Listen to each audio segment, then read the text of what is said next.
looking at that clock like. Oh, yeah. Brian, come on, it's all right. I just like being here all the time.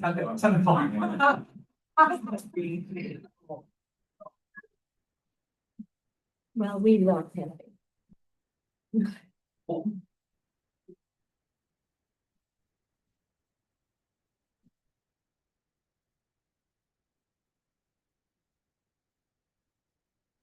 We are good to go. All right. Good evening. Today is Wednesday, June 24th, 2026 at 6 p.m. We are in the Brecksville-Broadview Heights Board of Education, 6638 Mill Road, Brecksville, Ohio, 44141. This meeting is a meeting of the Board of Education in public for the purpose of conducting the school district's business and is not to be considered a public community meeting. Public participation is governed by Board Bylaw 0169.1, public participation at board meetings. This meeting will be live streamed via YouTube and will also be recorded for later viewing. Please consider subscribing to our YouTube channel where all recordings are posted. Item 1B, please stand and join me in the Pledge of Allegiance.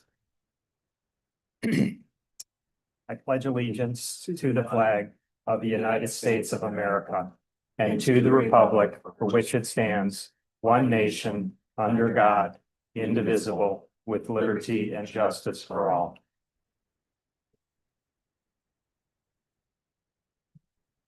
Item 1C, roll call. Mr. Chase? Yes. Mrs. Gaelick? Yes. Mrs. Kwiatkowski? Yes. Ms. O'Mara? Yes. Mr. Dosen? Yes. Moving on to item 2A, President's announcements. I have none other than happy summer. Item 2B, do any board members wish to remove any items from the consent agenda? No? Okay, we'll move on to item 3, board areas of responsibility, co-curricular, extracurricular, Lisa and Tish. Okay, that'll be me tonight. So we finished out the year strong with athletics. Track and field, our ladies track and field team sent 4 qualifiers to the state championship track meet in Columbus. Bailey Miller and Sasha Milanich went for pole vault. Annalise Jasak went for discus, and then Anna Costin went for the 800, and Anna finished as second in the state in the 800, which is fantastic and interesting to note. This was Anna's first year coming out for track for us, so she did amazing. So congratulations to all of those state qualifiers. And then boys baseball, it's the first year since 2009. They won the district championship and made it to the regionals and reached the regional final game where they were then eliminated. But congrats to our boys baseball team on their accomplishments. That was fantastic. And then Rowan Weber, a member of our girls softball team, was named All Ohio Player of the Year for Cuyahoga County. She was All Ohio Player of the Year for Cuyahoga County. So kudos to Rowan. She will continue her career in college. Ben Mahendele, board member Gaelick, talked about Ben and his artwork making it into the top 25 for Governor DeWine's youth art exhibit. Ben's artwork, Made of the Mind, has since been selected as the top artwork that will be on the governor's youth art and exhibit poster and brochures that go out for the next year. So yeah, fantastic. If you guys have not seen it, I say check out our socials. It's very, very cool piece of artwork. Our Brecksville-Broadview Heights High School Academic Challenge team placed second in the championship that aired on News Channel 5. They ended up winning a $5,000 grant for their team. So kudos to them. And then I guess the last piece is the athletics meet the Bees will be at 6 p.m. at the high school stadium on August 10th. So still have a little bit for that, but if you have a athlete that will be competing this year, it's open to for the entire year. It is a requirement of the Ohio High School Athletic Association. So attend, a parent needs to attend, and the athlete needs to attend. And if you can't attend that day, Mr. Meslona will do an extra session. We'll do it, but yep. You have to reach out to him because if you have a fall athlete, you need to be at the. You have to be there. August session. Yeah. You have to attend. Absolutely. August 10th. That's it for extra and co-curriculars. We're in a quiet time right now, so.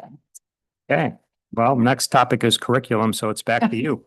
Okay, so, believe it or not, curriculum it's still always a busy time with curriculum in the district, and I'm gonna try to do my best to be concise, but in the summer, Dr. Martin has noted that the curriculum department is in the throes of data analysis.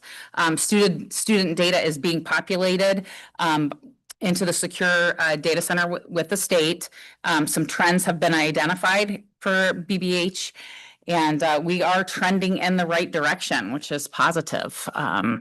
What we're seeing is more students are moving into higher performance tiers. So when you look at how your student is doing, we're seeing more students reach the advanced and accomplished levels, which is fantastic, meaning that they are performing at and achieving at even higher levels than is actually required for the state.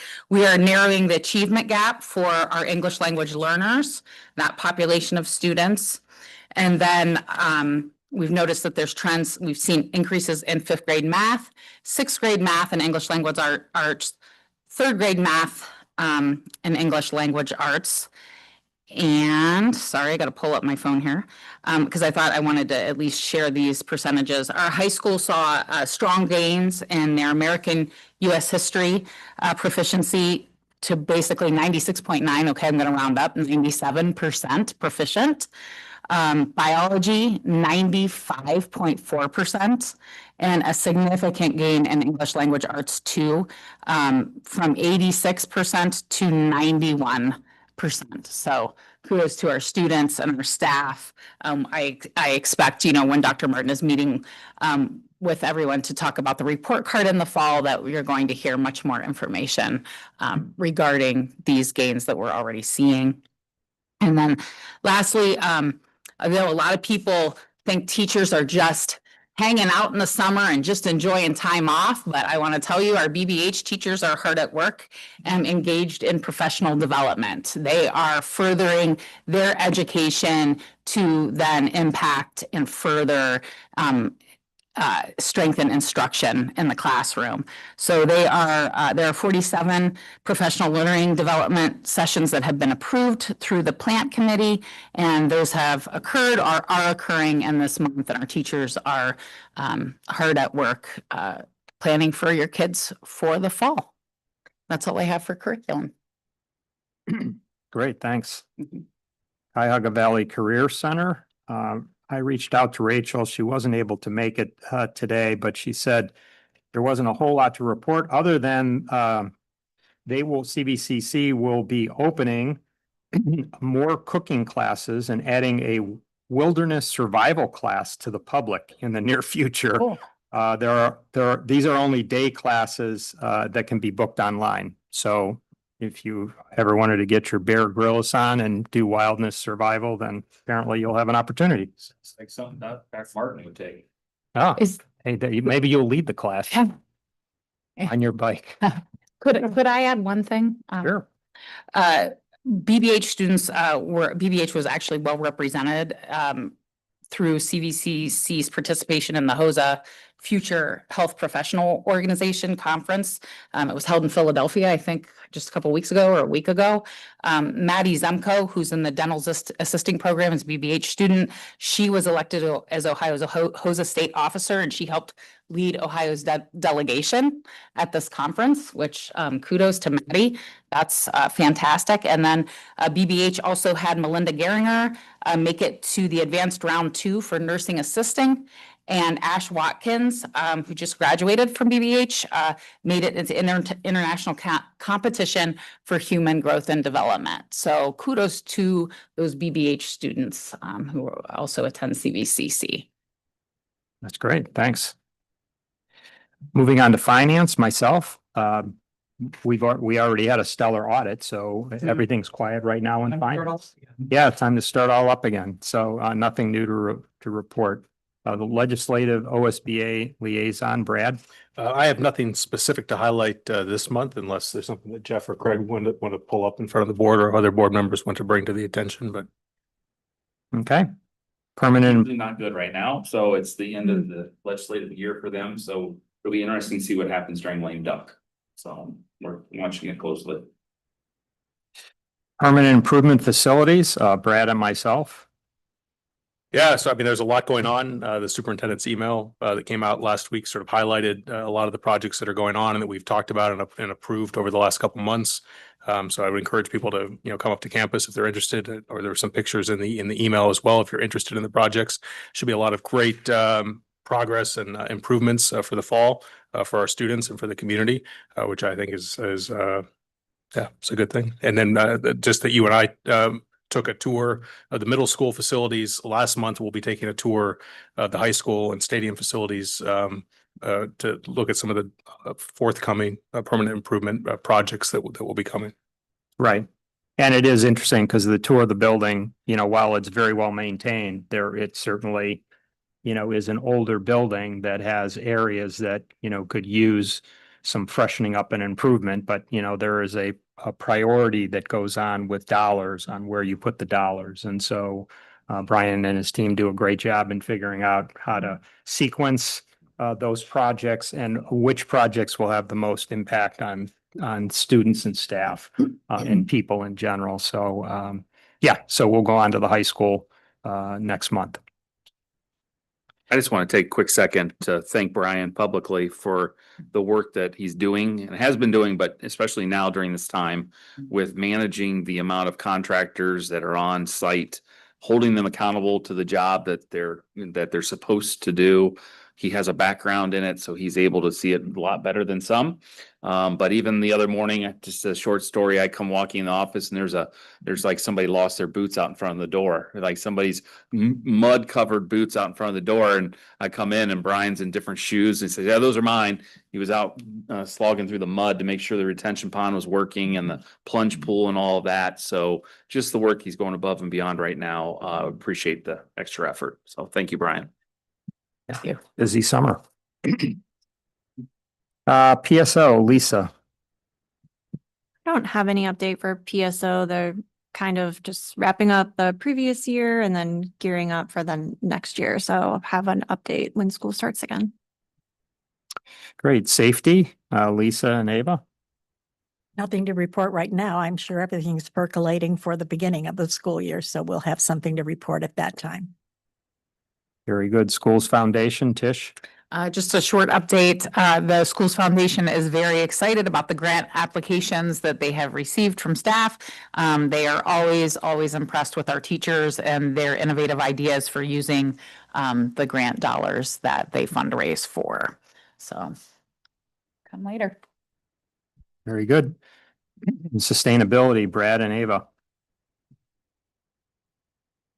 I'm happy to start off with it. I mean, Ava and I are meeting this summer and working on some ideas for how we can work with the Sustainability Committee in the coming year to look at the different projects, different opportunities, different ways we can track our progress and communicate it well within the district, but also to the community. So we hope to have some things to present later this summer or at the start of the year with that. I think our recycling grant is underway and some of the progress that we had is going forward and will be ready hopefully when the school year kicks off with some new recycling bins and signage processes in place, which will be exciting, and we can certainly report more on that as we get closer. And then just one thing I guess we could highlight is some of the initiatives that are going on in our district that maybe aren't well known. Just the clothing recycling, the bees clothing gear recycling really is taken off, and it's been going on in a partnership with Star Sports, where they sell gently used bees gear and then give them the money, donate the money to the Schools Foundation so that it can be used back in the district for our students, which I think is great. And so there's been a lot of interest this summer about getting more bins, more communication, making sure that we're getting that out there and collecting those so that we're able to recycle the clothing, but also have a monetary impact as well. And I think the community is very excited about this as well. you know, thrifting has become a whole new thing. So this is kind of upscale thrifting that is very specific. What a great idea. Great, thanks. Transportation, myself, all is quiet on the transportation front. So we will move on to item 5, treasurer's communications. I'm sorry, item 4, superintendent's communications, and turn it over to Jeff. Don't have a lot to share tonight. As a district, we're in good shape. I mean, here we are at the June meeting and we're not scrambling to fill positions. We have, a couple openings in the district that are just going to be filled over the next month or so.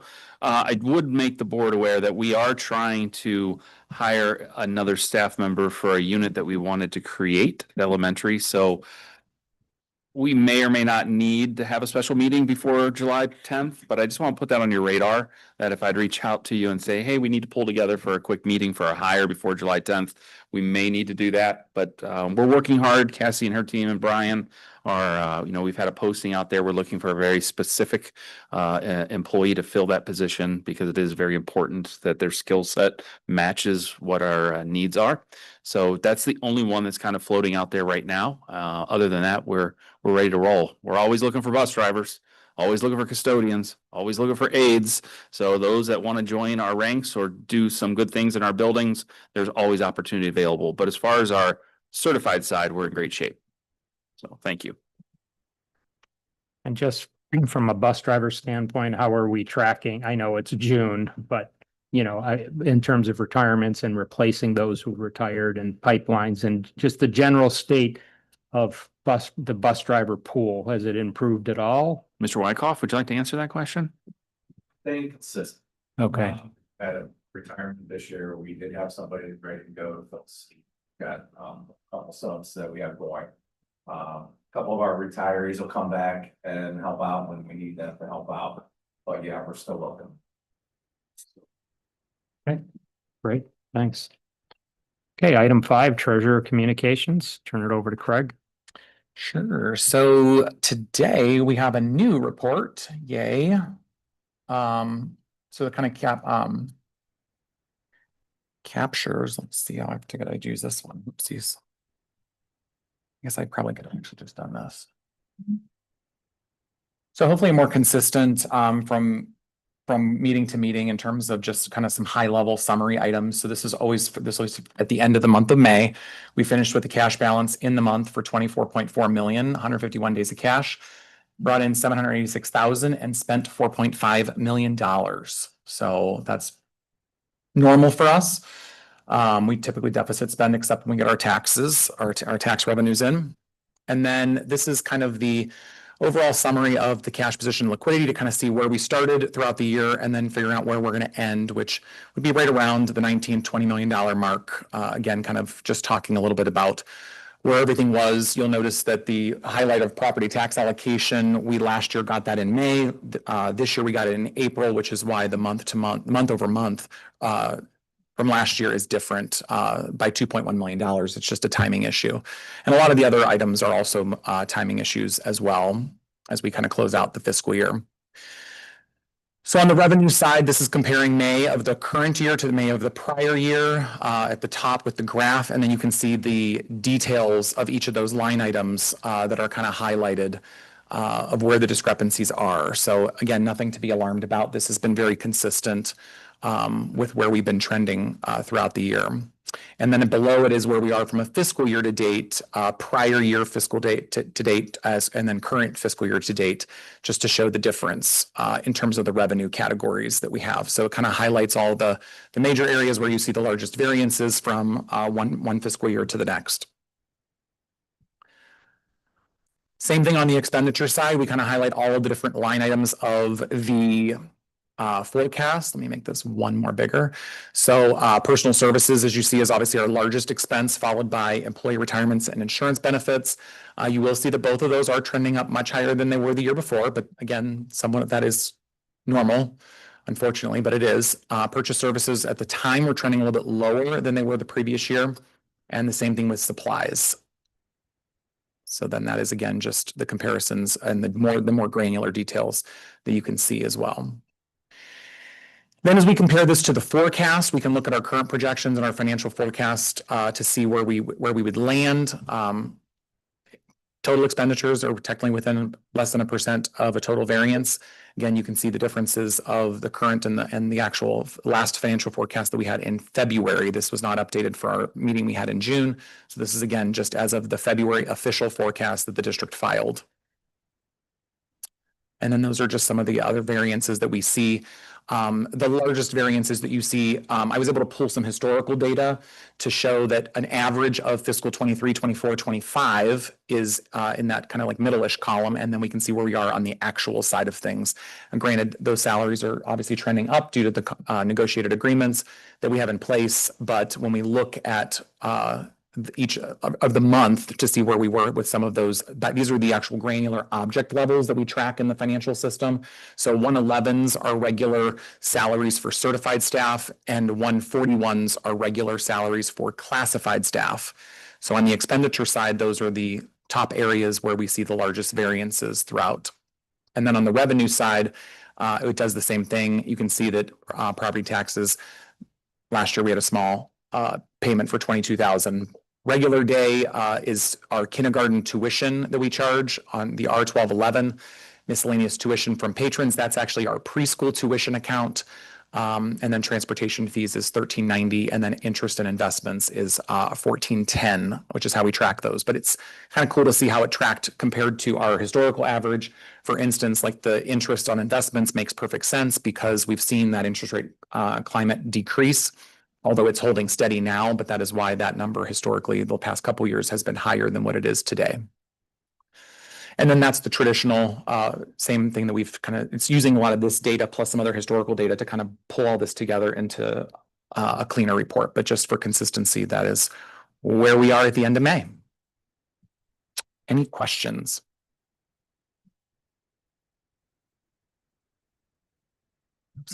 I like the new, I like the new layout. Yeah. Yeah, I do too.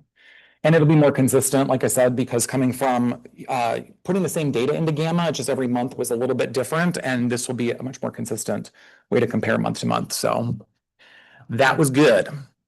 So thanks. The other thing I did include, if you did not have a chance to take a look at it, was, I forgot I can't click there, I gotta click here. Was the investment dashboard. So we don't necessarily highlight these on a month to month, but these will be available for you to look at. So it does kind of highlight where our investments are. We have our main custodial account that we use where our excess reserves are currently sitting, and it shows you how much interest we got for the month, along with how much percentage of yield we got for the month, which was 4.16%. Our maturity of a weighted average maturity is 2.43 years, and then you can see how the distribution is also aligned. And then we do the same thing for the construction account. Most of this is in money market because we're going to be spending all of this money as the road completes. So it is still earning some interest as we go. So for the month of May, for instance, it did kind of give us this nice little buffer. Don't do it. Brian. $22,000 Signage. went in there. Could be signage. No. But you also notice that this has a lesser yield of 3.72%, and the maturity is obviously very, very low to show you what is still available in that account as well. And then the last part is that this will do a comparison to make sure that it's analyzing all of the actual investments that we have to our actual board policy 6144 to note, which is what we pay the professional to do, is to invest the funds correctly. But this is also doing another check to make sure that it's in alignment with our board policy. So, and then talking about how much our liquidity is and overall. So this will be included also on a monthly basis. We don't necessarily have to talk about it every month, but it'll be included in the other reports that I provide. So in terms of managing the investments, like on the custodial account with CDs, treasuries, money markets, varying maturities, that's handled by our financial. Correct. Red Tree Investments. Red Tree. Okay. Mhm. Very good. Anything else? Okay. Any other comments or questions? Okay, moving on to item 6, community communications. Before I read the spiel, does anybody in the room wish to be heard?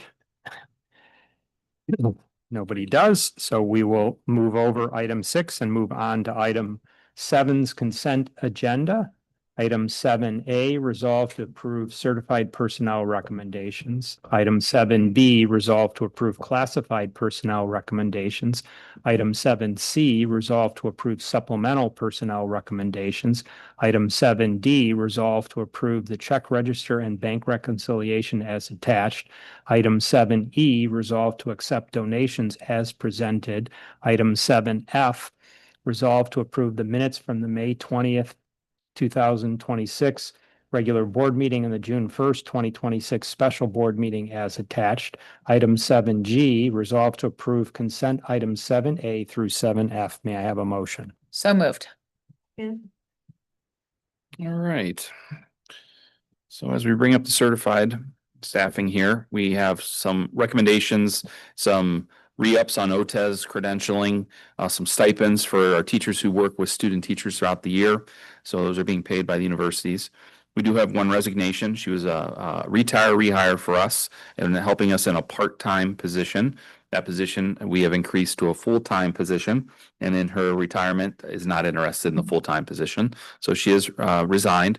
However, she has indicated that if and when we need assistance, that she would be willing to do that for us. On the classified side.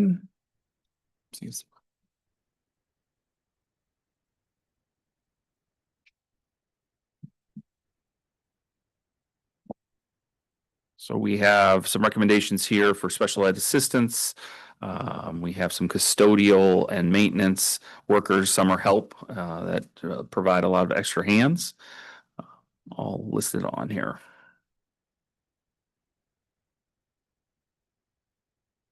Dave will be getting some help in his office. If you notice the third one down, the administrative assistant, Scott Saylor, will be joining the curriculum department. So now there'll be a total of 3 in that department. 3 men in the department. So Scott's joining us. He's actually a resident of Broadview Heights, lives in the district and brings some unique experiences that I think will contribute in a positive way in the curriculum department. We're anxious for him to start on the 29th.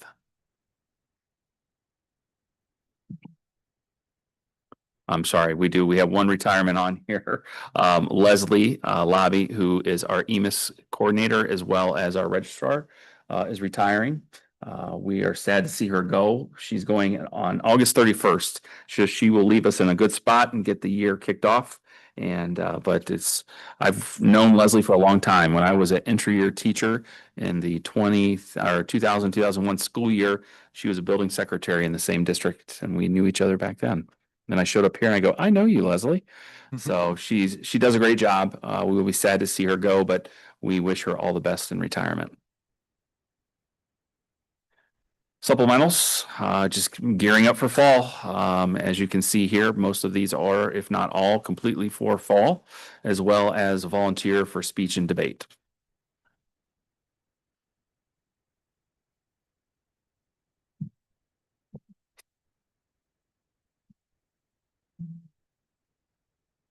All right. Check register and bank reconciliation, all was good. We do have some donations, cash donations to the lacrosse team, boys basketball team for $12.50, and cash donation also to the girls softball team, $189.60. Last but not least, the minutes for both of the board meetings that we've recently had are attached as well. Any comments or questions? Roll call. Mr. Chase, Yes. Mrs. Gaelick, Yes. Mrs. Kwiatkowski, Yes. Ms. O'Mara, Yes. Mr. Dosen. Yes, item passes 5-0. Moving on to item 8, superintendent recommendations. Item 8A, resolve to approve the Brecksville Broadview Heights High School graduating class of 2026. May I have a motion? So moved. Second. This is our traditional approving of the graduating class. I know years ago this was done before graduation. I choose to do it after so that the list is accurate as possible. And we congratulate the graduating class of 2026. Comments or questions? Roll call. Mr. Chase, Yes. Mrs. Gaelick, Yes. Mrs. Kwiatkowski, Yes. Ms. O'Mara, Yes. Mr. Dosen. Yes, item passes 5-0. Item 8B, Resolved to approve the 2026-2027 school handbooks as attached. May I have a motion? So moved. Second. So these are all, we'll have one more and probably at the July meeting, which is the preschool. The preschool waits until after July because if any of the rules change. So if we approved it here, some things could come out in the new fiscal year that might have changed. I want to thank the administrative team at each one of the buildings. They do a nice job of not only updating their handbooks, but then providing a revisions document for you. So you don't have to guess on what has changed. But this is getting into the weeds here. This is the work that they do day in and day out. So appreciate their hard work. Comments or questions? Roll call. Mr. Chase, Yes. Mrs. Gaelick, Yes. Mrs. Kwiatkowski, Yes. Ms. O'Meara, Yes. Mr. Dosen, Yes, item passes 5-0. Item 8C, resolve to approve the 2026-2027 ABA Outreach Services Agreement as attached. May I have a motion? So moved. Second.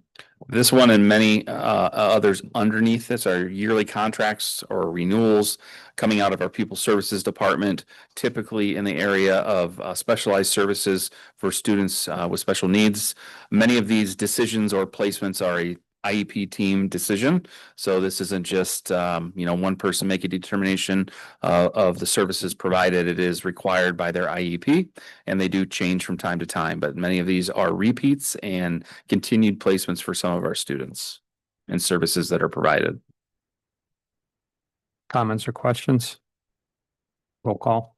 Mr. Chase, Yes. Mrs. Gaelick, Yes. Mrs. Kwiatkowski, Yes. Ms. O'Meara, Yes. Mr. Dosen, Yes, item passes 5-0. Item 8D, resolve to approve the 2026-2027 Kids Link School Agreement as attached. May I have a motion? So moved. Second.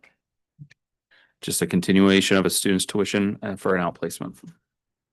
Comments or questions? Roll call. Mr. Chase, Yes. Mrs. Gaelick, Mrs. Kwiatkowski, Yes. Ms. O'Meara, Yes. Mr. Dosen, Yes, item passes 5-0. Item 8E, resolve to approve the 2026-2027 Cleveland Clinic Learner School for Autism Agreements as attached. May I have a motion? So moved. Second. This is for 2 students. Comments or questions? Roll call. Mr. Chase, Yes. Mrs. Gaelick, Yes. Mrs. Kwiatkowski, Yes. Ms. O'Meara, Yes. Mr. Dosen, Yes, item passes 5-0. Item 8F, resolve to approve the 2026-2027 Gerson School Agreement as attached. May I have a motion? So moved. Second.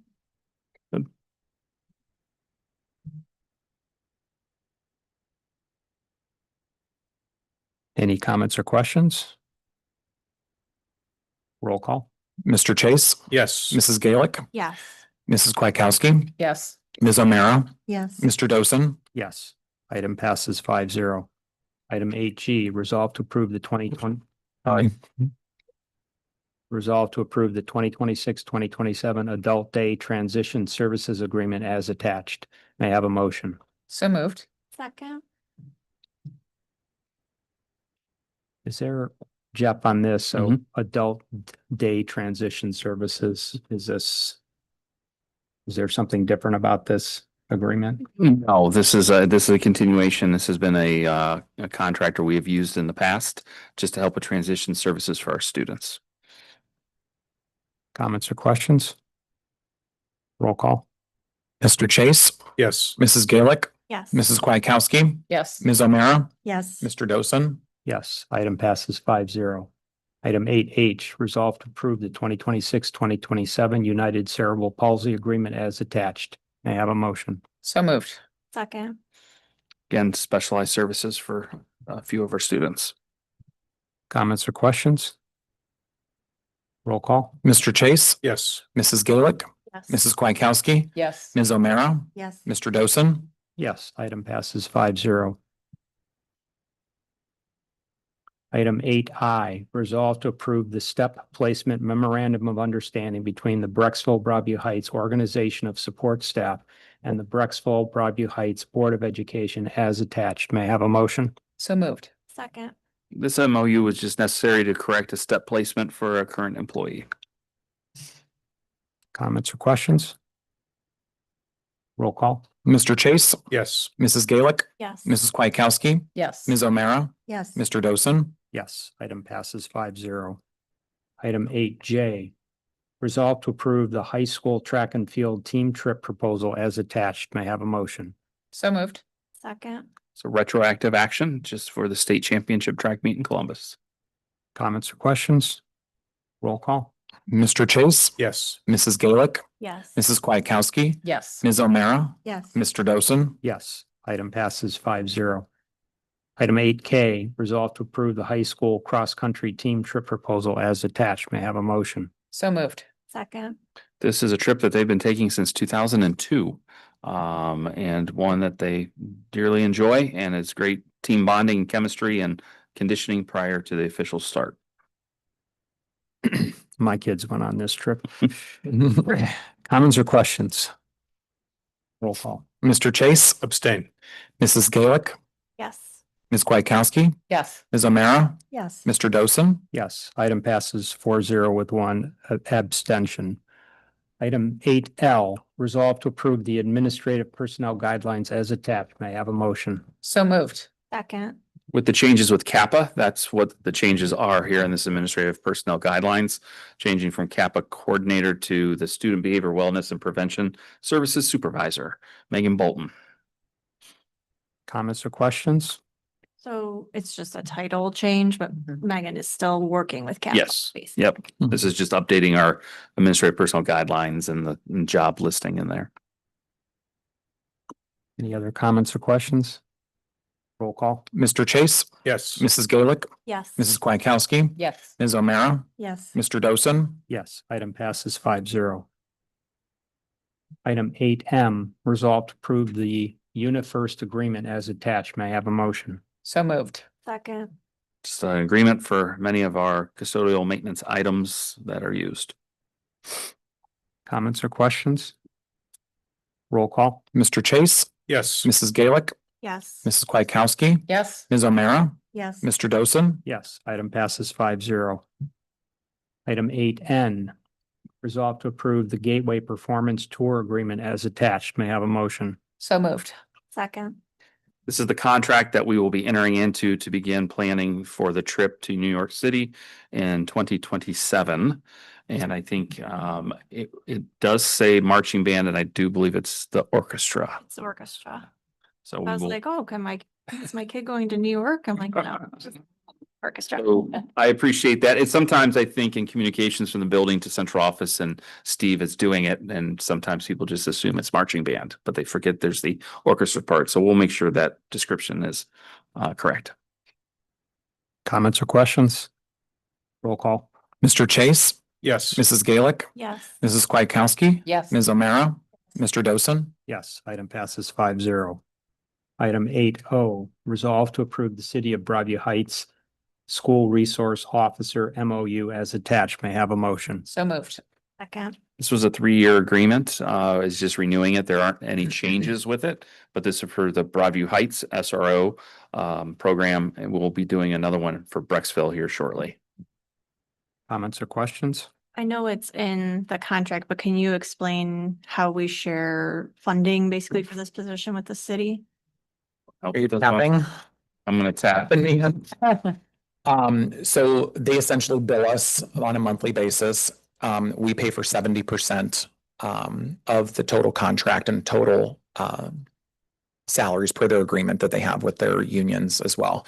So they send us a breakdown of every item. And then they multiply that times 70%, and then they bill us monthly for it. So we're paying 70% so that we're not really paying in the summertime when they're not here. So the city takes on that part. Or is it 70% for both officers? Because there's two. So one of the officers in Broadview Heights does not get charged to the district, and that's part of an old agreement from many years ago. Same with Brecksville. Currently, Brecksville's does not, there's no charge for the SRO at the elementary school in Brecksville. So for having three SROs, we're paying for one. 70% of one. Correct. together. Yeah. Yeah. Any other comments or questions? Roll call. Mr. Chase, Yes. Mrs. Gaelick, Yes. Mrs. Kwiatkowski, Yes. Ms. O'Meara, Yes. Mr. Dosen. Yes, item passes 5-0. Item 9, public notice. Item 9A, public notice of intent to rehire Kimberly Penna at the August 26, 2026 regular board meeting.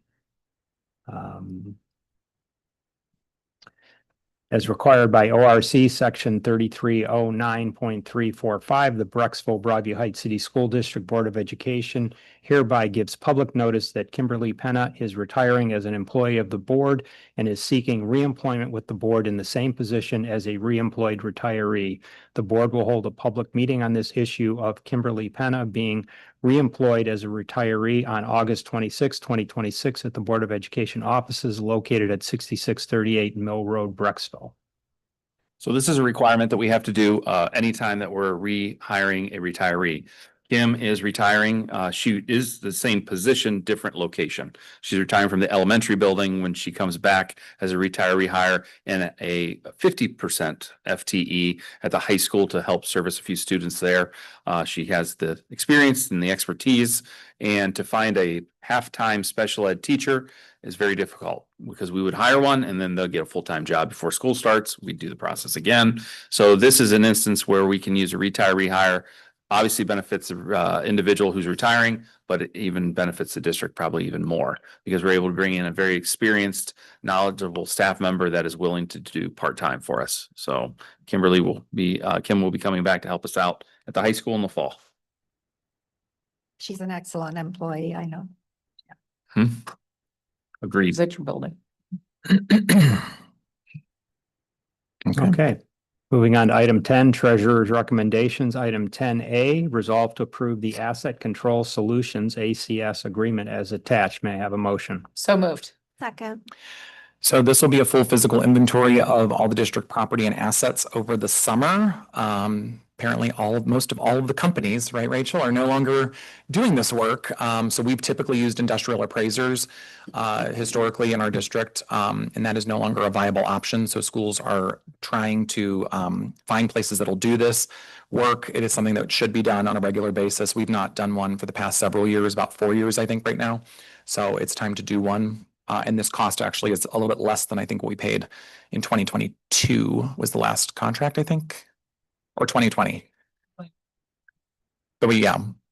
so this is actually less than what we paid in 2022 with the other company. So it's the first time working with them, but Rachel spent a lot of time with them on the phone. So what constitutes an asset that needs to be inventoried? Well, so they do a lot of other, so we keep track of a lot of inventory here, like technology keeps massive spreadsheets. They will look at athletic uniforms, which we also track, but they verify different things as well as the band uniforms as well. But they will primarily be putting their focus on the capitalized assets or things that are over $5,000. So they'll be looking at all of our buses, our vehicles. They will look at all the big items in our buildings and all of that stuff.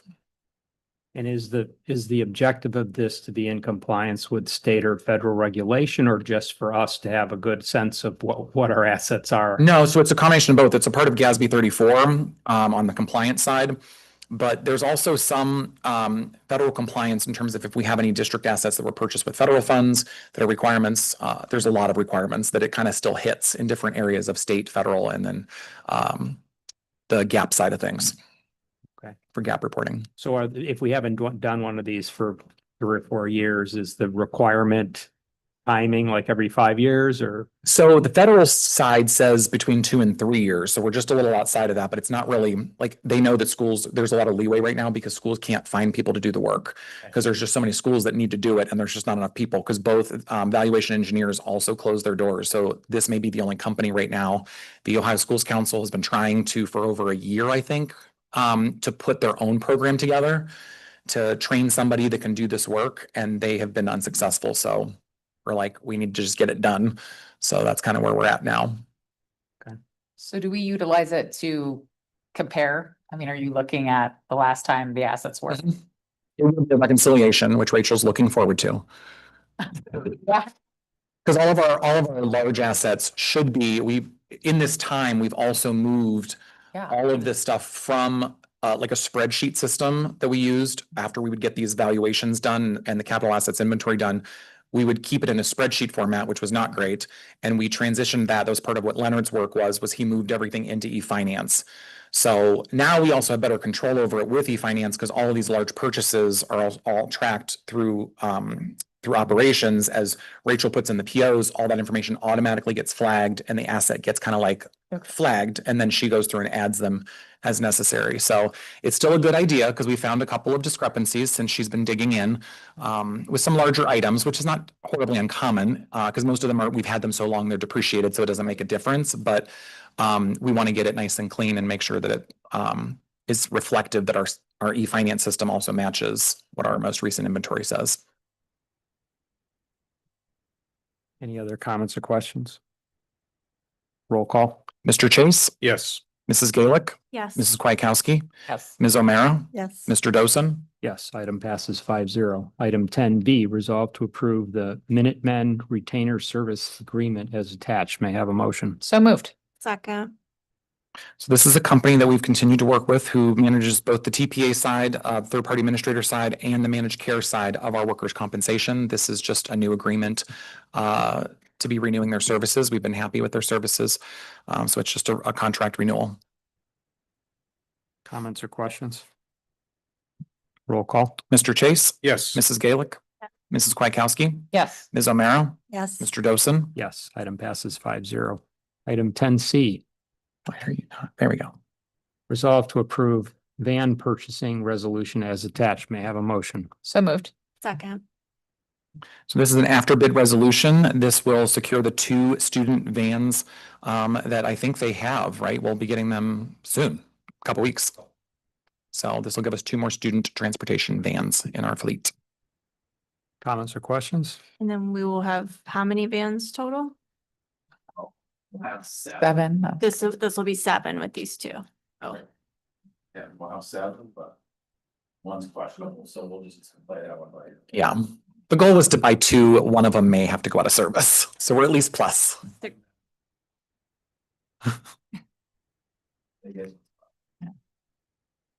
They're very nice when you see them, you know, transporting around. They are. They're very expensive. I mean, they're very, yes. I'm like, I'm sure they are. You're right. You can see it, yeah. Yes, Any other comments or questions? no, Roll call. Mr. Chase, Yes. Mrs. Gaelick, yes. Mrs. Kwiatkowski, yes. Ms. O'Meara, Yes. Mr. Dosen. Yes, item passes 5-0. Item 10D, resolve to approve the worker injury solutions proposal as attached. May I have a motion? So moved. So this is Rachel secured a grant through the workers' comp, the Bureau of Workers' Compensation. I think the total cost of this proposal is $7,900. The grant is up to $8,200. So this work is essentially getting done for free. I don't know. Do you want to say anything about what this does for the district? Yeah, there's multiple benefits. So firstly, there is an education aspect. Work Injury Solutions is an approved contractor through the Bureau. And they will put together a piece of education for both our supervisors and then also a dedicated transitional work grant task force team. If we choose, we can really choose any additional group they want to come in and do a training. But really, they're gonna come in and do just foundational Bureau of Workers' Compensation training, just so people have an understanding of what happens in the case of a workplace injury. It's actually very shocking how few folks actually know how the Bureau of Workers' Compensation policy works, and why certain things, how that whole thing unfolds. It's very complicated. But there is I think the important thing is that people have at least a base understanding so that if one of their team members gets injured, they know what to do. They know where the resources are located. They'll put together a binder that will be both a digital and physical, that will have all of our resources, our comprehensive training plan, as well as job analyses. And this is the really big part of it. This gentleman comes in, he's a specialist, he comes in and shadows our most high-risk positions. So our bus drivers, our mechanics, our custodians, our spec ed assistants, our ed assistants. There's a list all here. The director did make a list. But it really is the missing puzzle piece, because the most difficult portion of getting a team member back to work is a physician will provide restrictions, and there are not necessarily very clear guidelines as to what the physical requirements of the role is in a job description. And so nobody in our roles is really necessarily a specialist enough to say if we can safely accommodate the restrictions laid out by the physician. And so what these job analysis will do will give very specific abilities as far as how much they can lift, push, pull after they have observed these folks in their environment and actually see what they physically do day to day.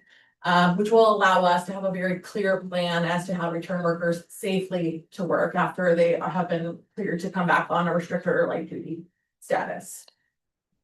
Yes, all of that. We've had one of the reasons why we're also interested in this is that this is the most an amount of TT claims that we've had, which means that the person is not able to come to work and they're being paid by the Bureau, which really impacts our claims. So this is the largest number that I've seen since I've been here of staff members that are unable to work. So having these restrictions and these guidelines allows us to get people, the quicker we can get them back to work, the lower our premiums are. And so our premiums are definitely in workers' compensation heading in the very wrong direction. So we're trying to mitigate as much as we can. And there's another contract coming up as well to help mitigate these issues that we're seeing in the workplace. It's always been such a gray area, in terms of who's making the call to return, when and how, and this is very helpful, actually. It's Yeah. the program that the Bureau sponsored, grants. So as Craig said, it completely covers the work that we want to do, they'll reimburse 100% of. It's what is listed here on this proposal. So I heard you talk a lot about they're going to analyze the jobs, and the physicality of the jobs and the work requirements. Well, is there any piece of this, and maybe that's coming, where they are going to give the district helpful guidelines about how to accommodate those restrictions and get people, like talking about getting people back to work? This was some of my former life as an occupational therapy student. So that's why I'm just curious, are they, because they will come in with restrictions. A lot of times you can accommodate. Yeah. Instead of just saying, no, Yes. no, you can't come back. And We this can. will give us a clear picture of what we can accommodate. And Uh-huh. then another portion arm of the Bureau is the ability to refer workers to vocational rehab, which is Okay. kind of that Mhm. step in between being off of work and collecting TT, go to vocational rehab, work on the skills to be able to physically do restricted or light Uh-huh. work, or maybe even full duty, depending on what the status of that worker is, Uh-huh. and then return to work. And again, these job analyses will give us a very Okay. clear standpoint of what they can accomplish and what's safe for them to do with their job role. Okay. All right. Any other comments or questions? Roll call. Mr. Chase, Yes. Mrs. Gaelick, Yes. Mrs. Kwiatkowski, Yes. Ms. O'Meara, Yes. Mr. Dosen. Yes, item passes 5-0. Item 10E, resolve to approve the disposal of equipment as attached. May I have a motion? So moved. Second. So this is some old, outdated or unsafe equipment currently that is coming out of the weight room at the high school. That'll be auctioned off on public surplus. And will not be part of the new asset, Correct. right? Correct. Yeah. It does have a tag on it. Comments or questions? Roll call. Mr. Chase, Yes. Mrs. Gaelick, Yes. Mrs. Kwiatkowski. Yes. Ms. O'Meara, Yes. Mr. Dosen. Yes, item passes 5-0. Item 10F. Resolve to approve the disposal of equipment as attached. May I have a motion? So moved. Second.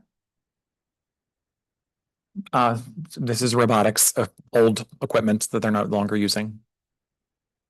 So same Comments? thing. Comments or questions? Roll call. Mr. Chase, Yes. Mrs. Gaelick, Mrs. Kwiatkowski, Yes. Ms. O'Meara, Yes. Mr. Dosen. Yes. Item passes 5-0. Item 10H, resolve to approve the Quick Med Occupational Health a la carte services pricing proposal as attached. May I have a motion? So moved. Second. I will let you go on that one too. Yeah, this is twofold as well. This is establishing a relationship with Quick Med. Some of you might be familiar with Concentra. They are a vocational injury clinic. So generally, if you have a workplace injury, you're trying to send your worker to Concentra because they are more familiar with the Bureau process and returning injured workers to work and what restrictions need to be provided. The whole kit and caboodle. Concentra is a little less available in our area. We do have 3 of them listed in the greater Cleveland area as our preferred locations for where an injured worker should go to, but it's not always convenient. There are a much higher number of quick med locations in our area, and so they will also be added to our list of preferred locations where an employee can be seen if it is a non-emergent injury. The really nice thing about Quick Med, because we are going to be using some of our a la carte services, they've also provided a VIP pass so that any of our injured workers, if they had to report to a Quick Med to be seen, they skip the line. They're automatically put in a room and they jump the line, which is really nice. And there's also some other benefits here. They're offering a discounted program for the TA physicals. And the one I really want to highlight is sports physicals for our 2026 fall sports athletes are being offered completely complimentary. So after we sign the agreement, they will send back a voucher that we can provide out to all of our fall athletes. This is a short-term promotion. They did note that it might be extended. I would say probably if somebody that's going to be knowingly participating in winter sports wants to go ahead and get in there, they probably could. And there's always a chance that in spring sports might also get covered, but the other thing that will be a benefit to us if we choose to use it, and again, this is all a la carte, we have no commitment, it's just up to us if we choose to use it, but as Craig said, there's some opportunities for us to try to mitigate how many of our claims are being escalated and getting to that TTD, temporary total disability, where injured workers are out of work and being paid. This first aid triage line is one of the suggested programs that they have in place that's completely optional, but we can give out that number or put it in our packet if we so choose, where an injured worker can call in and speak to an RN, and they can advise based on the information on injury, if they should be seen in an ER, if they should be going to a quick med, if they even need to be seen. Sometimes people are seen for things that they wouldn't even recommend that they go in for, just kind of monitor overnight and then call in the morning kind of thing. But that will really save, as Craig mentioned, we have not only a lot of folks out on missed time, but we also just do have a high overall claim amount right now, and that includes the medical costs. Folks going directly to an emergency room is the highest cost to the district if someone is injured. Not to mention, it's a really miserable thing for our employees to have to do if they really don't need emergency care. To sit in an emergency room waiting room, if any of you have done that, is a terrible experience. So, being able to call a triage line or go to a quick med location and skip the line is in our workers' best interest as well. Any other comments or questions? I would just say, are we going to communicate after we agree with this, agree to this, after the vote? Will we communicate to families through athletics department that this could be a possibility for kids? Because they have to have their physicals by August 1. Correct. And we will. And many, many families still choose to go to their Their physicians, but this could be a situation if somebody's can't get into their physician in time. That's usually where we'd see some of these places used the most. That's fantastic. Yeah. Any other comments or questions? Roll call. Mr. Chase, Yes. Mrs. Gaelick, Yes. Mrs. Kwiatkowski, Yes. Ms. O'Meara, Yes. Mr. Dosen. Yes, item passes 5-0. Item 10H, resolve to approve the pay to participate fees for the 2026-2027 school year as attached. May I have a motion? So moved. Second. Excellent. So we are tracking, as you can see, we're still continuing to track for the direction to see what the district is supplementing above and beyond the 50%. You do see the number growing, which we're not surprised by any of that just because of the cost to do business. So this year we were sitting at $36,000 for the high school additional cost that the district or the board is picking up, and then $7,900 from the middle school. These are all attached here. In middle school is activities and athletics, high school activities and clubs, and then athletics for high school. There's not a large number of changes if you've had a chance to look at them. Also happy to bring them up if we want to look at them, but I think we've been consistently doing the same process now the past couple of years. We only have a couple of, and probably still in both directions, we have a couple of sports that are still kind of equalizing at that 25% threshold that we have. We had a couple that hit the 25% in the negative and a couple that hit the 25% in the positive. But that number is getting much, much less each year. I think there was only like maybe 5 this year, maybe. And I want to say through the Community Finance Alliance that we brought together, this was a special subgroup of that. And I think those individuals that participated and took the time to have the additional meetings to really dig into how pay to participate is calculated, how the program is, ran, I think they realized that, oh, it is a pretty solid way of doing it. I mean, yes, we would all love to say, yeah, there's no pay to participate fees, but that's not realistic in today's, climate. So it is, I think this is as fair as it can be. And yes, the district continues to pick up a little bit more. Those totals are the totals above the caps that we have in place. So that is, if you're thinking of a 50-50, this would be the portion that's going over. But, again, we'd all love to say we have no pay to participate. But I know there's some coaches that would say, no, we do need a pay to participate, because especially the sports that you don't cut. Because when you don't have a pay to participate, it becomes a very social activity. And then it becomes very hard to manage and supervise the students. So, yeah, it's the best we can do right now. And that subgroup, I think, Craig, correct me if I'm wrong, I think they would agree that it's a pretty solid way of calculating it. And I think it's something we'll still continue to talk about as we go into next year with more meetings, and I just think it'll still be a point of conversation for sure. Yeah, and maybe just to recap and refresh kind of a little bit of historical perspective on all of this. So back in 2010, we had our third operating levy attempt failed, and that triggered the elimination of high school busing and triggered 100% pay to participate, which meant families paid 100% of the fee. And so after we were able to stabilize our finances, the board looked at how do we reduce 100%, but we didn't want to go down to free or no fee, and then possibly down the road when there was economic pressures, have to put something back in place. So back then, that's where the board landed, was a 50-50 split with caps. And so when we first put that in place, there were fewer students and families that were hitting the caps. So the board's share of that was smaller, but over time, we haven't raised the caps. And so the board continues to pick up more of it. So I know pay to participate is a pain point for a lot of our families, but hopefully they understand that, it was done in a way to try to share some of the burden, and the ongoing cost increases, most of those are being picked up by the board as the caps are hit. And then also, how are these fees calculated? Is basically coaches' salaries and transportation. Mhm. Those are the costs that are factored in, nothing else. And you're basically taking a rolling average of how many students are participating in an activity, and then dividing that by the coaching salaries and the transportation, and that's how you get the final number. And what Craig was alluding to was, when we first started getting a better handle on what the real numbers were, there needed to be adjustments on some of these fees, but we didn't want to take a fee totally, up or down by a tremendous amount. So we put a cap on the adjustment of the fees, which is the 25%, so that each year, if a fee needed to come up or go down, it would do so in 25% increments until it found its level where it needed to be.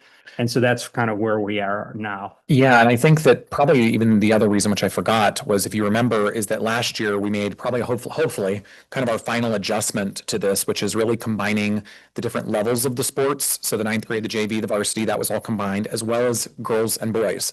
So that's also, I think, contributing to some of it still, because it combined all those different buckets together. So I think that's why we continue to see a couple of them, of the outliers, as we've merged all that together. But ultimately, I think the whole process is definitely more accurate and it's more fair. And I think that's kind of what the committee also saw when we were going through the numbers of everything. And that was the other piece. I'm glad you brought that up. You also didn't want to, where there are both boys and girls activities, you didn't want to have a cost disparity. Right. So you also had to balance across Mhm. gendered sports, where you have both genders in the same sport. So there's a lot of moving pieces that went into it, but at least people should understand there was a lot of thought given to it. And, we understand that there are pain points with these pay to participate fees, but that it is a shared burden, and the board and the district continues to share more of that burden as time goes on, to try to ease the pain on families. Any other questions or comments?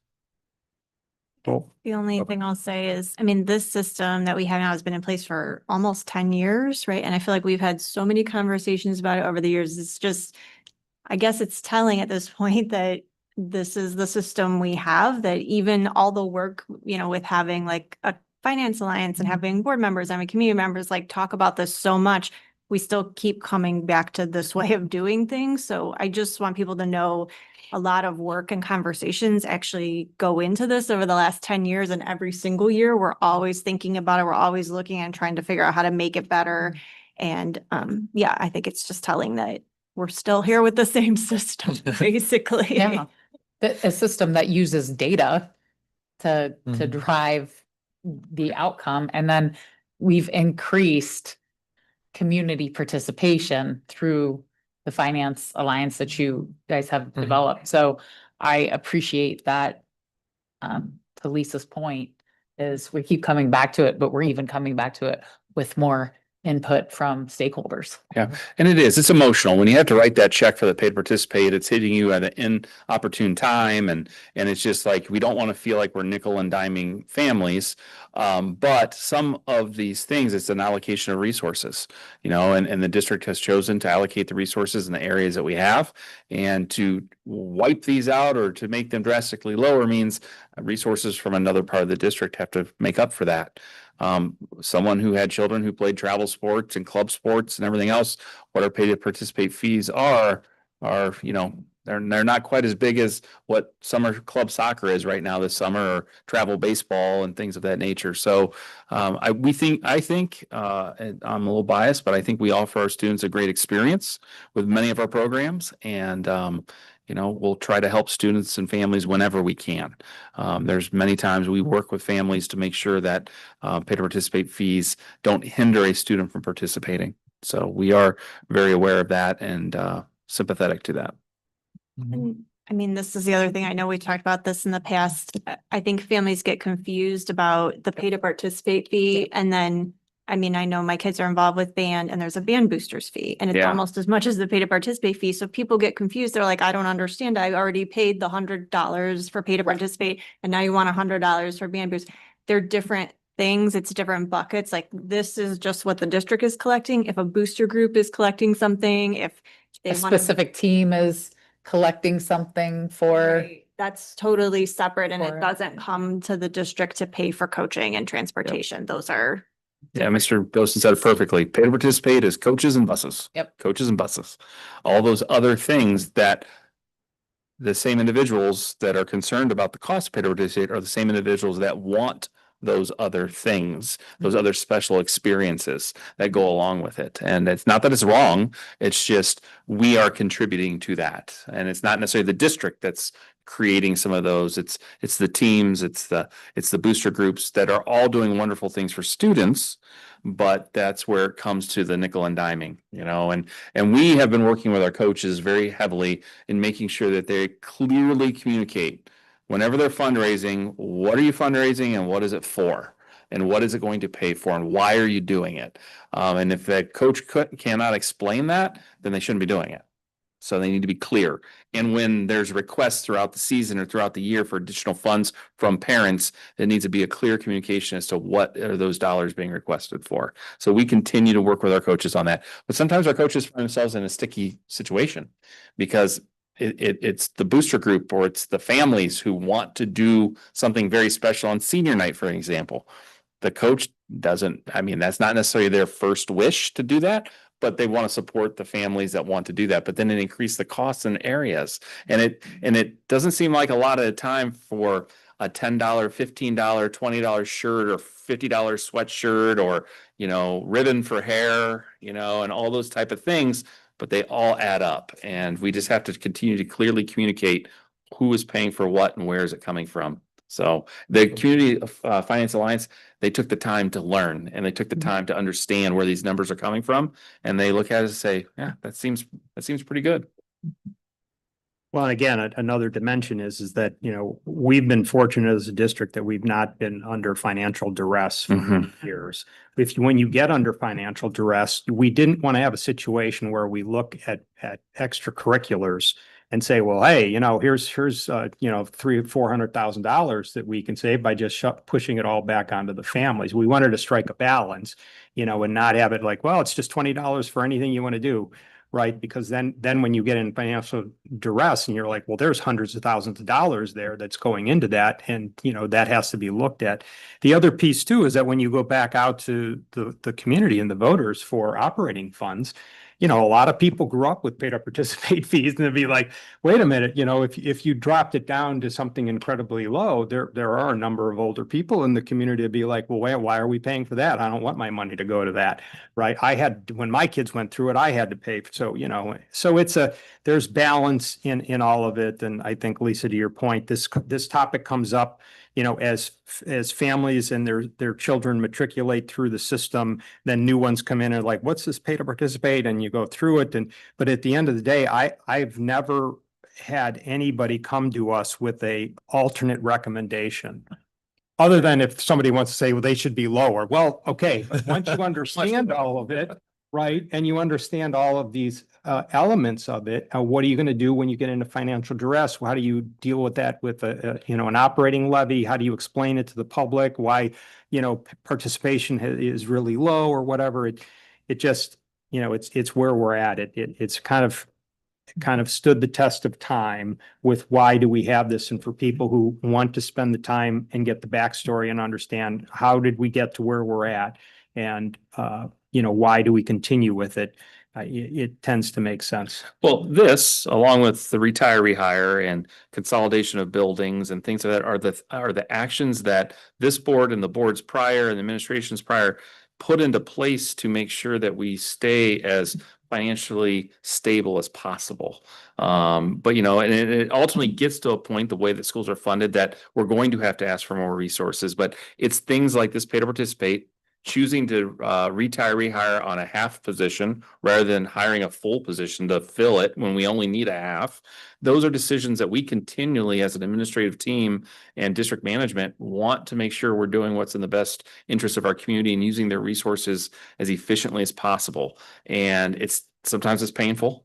Sometimes it's not comfortable, but that's what we have to continue to do. So that's kudos to many administrators before us and board members, but it's over the years, the district has done a nice job of managing those funds. Okay, any other comments or questions?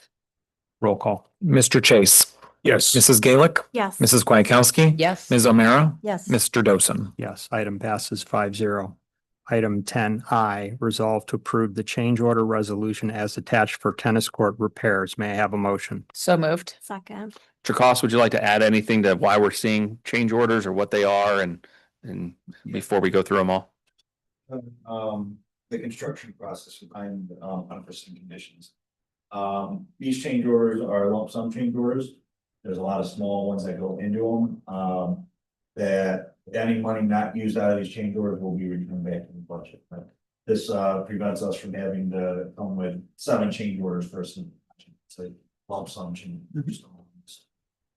Take care of issues as we find them in the field, not holding up our projects, but we are on a tight schedule with all of them because they're weather dependent. So, and there's 3 of them. You'll see one. This one's the tennis court. I'm not sure if the next one's the campus master plan phase 2 or the asphalt repairs. And it's all of our exterior summer projects. Still allow us to take care of unforeseen as we run into them. And this first one, tennis court, was removal of some old drainage that needed to be removed, as well as some poles that we chose to pull out rather than patch around. Each one is justified and thought over. Sure we change that. Yeah, it's right. We deal with the architect and engineering. Make sure the cost is reflects what the work is being done. Any other comments or questions? Roll call. Mr. Chase, Yes. Mrs. Gaelick, Yes. Mrs. Kwiatkowski, Yes. Ms. O'Meara, Yes. Mr. Dosen. Yes, item passes 5-0. Item 10J, resolve to approve the change order authorization as attached for the Hilton driveway project. May I have a motion? So moved. Second. This one is the Hilton driveway project, as Mr. Dosen said, and is larger of the 3, but it also is softening the curve at the top of the hill is what I would say is included in this. That's why it's a little bit larger than the others. Comments or questions? Roll call. Mr. Chase, Yes. Mrs. Gaelic, Yes. Mrs. Kwiatkowski, Yes. Ms. O'Meara, Mr. Dosen. Yes, item passes 5-0. Item 10K, resolve to approve the change order authorization is attached for pavement improvements. May I have a motion. So moved. Second. This one's more. Okay. Comments or questions? Roll call. Mr. Chase, Yes. Mrs. Gaelic, Yes. Mrs. Kwiatkowski, Yes. Ms. O'Meara. Yeah. Mr. Dosen. Yes, item passes 5-0. Item 10L, resolve to approve the fund transfers as attached. May I have a motion? So moved. Second. So these are the annual fund transfers. There is one for $10,000 for the Fieldhouse project or the Fieldhouse Shared Services fund. There's $25,000 for the Kappa fund. We're doing that again for this year. I don't know if we'll continue to do that. This may be the last year, depending on how we kind of continue to restructure. And then there's $50,000 heading back into the turf fund as usual to prepare for the next round of items. I will let you highlight that there is no transfer this year for the athletics program. So Mark has done a great job this year. They finished with about $4,000 in the bank, $2,000 unencumbered. So he's worked pretty hard in getting a lot of the fundraisers and all the extra stuff. We've been we've had a good year with some of with our Coke contract. They're actually meeting us tomorrow, I believe. We're going to talk about another contract with them. So that's also helped Mark's fund out a little bit. So we're doing what we can. And I told him he can brag to some of his other athletic director friends that he was in the black. Is this the first year in how many years we haven't transferred? It's been about 3 or 4. Okay. So it could be 4 years since we transferred. I know the first year or so I was here, we did not either, but that was COVID and other things too. So. And it also did help, I guess, too, on the, not that that was the reason behind it, is that the fees or the entrance fees went up this year. So he did have, his gate sales did increase, but I mean, the other rest of Suburban League did as well. Other comments or questions? Roll call. Mr. Chase, Yes. Mrs. Gaelic, Yeah. Mrs. Kwiatkowski, Yes. Ms. O'Meara, Yes. Mr. Dosen. Yes. Item passes 5-0. Item 10M, resolve to approve the property casualty liability and crime insurance offered by SORSA and the cyber policy offered by CFC, all with a policy effective period from July 1st, 2026 through June 30th, 2027 as attached. May I have a motion? So moved. Second. This is that great time of year to renew the insurance. Very happy to report that the bulk of this that you will see here was only a 1.5%, I think, increase over last year, which in the insurance world is actually very good. We've also had a good year overall in terms of claims. At the bottom, though, the interesting piece of this, and it's not surprising either, is that the cyber policy is $21,000, which is double the cost from last year. So the cyber policies were very difficult to get this year. They are getting stricter and stricter and stricter. We basically had to shut down all remote access to external into the district. We had a couple vendors who were setting up VPNs for those just to get insured. And then internally, our technicians are going to have to carry fobs with them in order to actually administer onto personal devices in order to meet the requirements of the insurance policies that are coming out. And it's still doubled and they wouldn't even insure us if we didn't do some of these changes. So continues to be an area that we continue to monitor, but that's the biggest increase. The rest of it was pretty status quo with the liability and whatnot. Comments or questions? Roll call. Mr. Chase, Yes. Mrs. Gaelic, Mrs. Kwiatkowski, Yes. Ms. O'Meara, Mr. Dosen. Yes. Item passes 5-0. Item 10N. Resolve to approve the final FY26 expenditure and revenue budget adjustments and to authorize the treasurer CFO to update the certificate of estimated resources and appropriations with the county budget commission as attached. May I have a motion? So moved. Second. This is just the finalizing of all of our budgets. All of our resources are balanced to the penny, as well as the appropriations measure, including encumbrances for next year to finish off this year and to start next year, which you'll see next. So just the usual to close out the fiscal year. But so far, so good. Comments or questions? Roll call. Kudos to Greg on another year out. I got another week left. Right. Mr. Chase, Yes. Mrs. Gaelic, Yes. Mrs. Kwiatkowski, Yes. Ms. O'Meara, Yes. Mr. Dosen. Yes, item passes 5-0.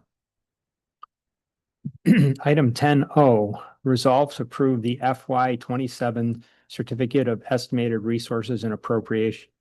Ooh, just happened. Motion. Item 10O, resolve to approve the FY 27 Certificate of Estimated Resources and Appropriations as attached. May I have a motion? So moved. Second. So these are the appropriations we're going to start off fiscal 27 with. You will see an update in August because that will be the new forecast. The first time we're doing a forecast in August. We are continuing to argue with the state that that's probably still a bad idea because it's too early to be doing the forecast. But we will comply, and then this will get updated all again once we get all of our even more finalized numbers. But this will get us pretty well off in terms of what our spending should be. But we will align it to the forecast as the state requires in August officially. Comments or questions? Roll call. Mr. Chase, Yes. Mrs. Gaelic, Yes. Mrs. Kwiatkowski, Yes. Ms. O'Meara, Yes. Mr. Dosen. Yes, item passes 5-0. So both the superintendent and treasurer recommendations went to letter O. So is there a tiebreaker? I noticed that. That's what I was gonna look at. All right, well, we'll see how it pans out next week. For arm wrestling later. Yes. Could have probably taken a couple of his recommendations on.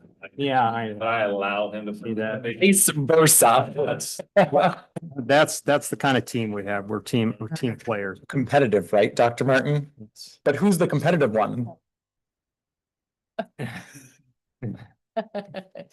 Item 11A, item 11, closing items 11A, announcements. The next meeting of the Board of Education is scheduled for July 14th. Make a note of that. We're meeting a little earlier in July at 6 p.m. Item 11B, resolve to adjourn the meeting. May I have a motion? So moved. Second. Roll call. Mr. Chase? Yes. Mrs. Gaelic? Yes. Mrs. Kwiatkowski? Yes. Ms. O'Meara? Yes. Mr. Dosen. Yes, meeting is adjourned. Happy summer, everyone.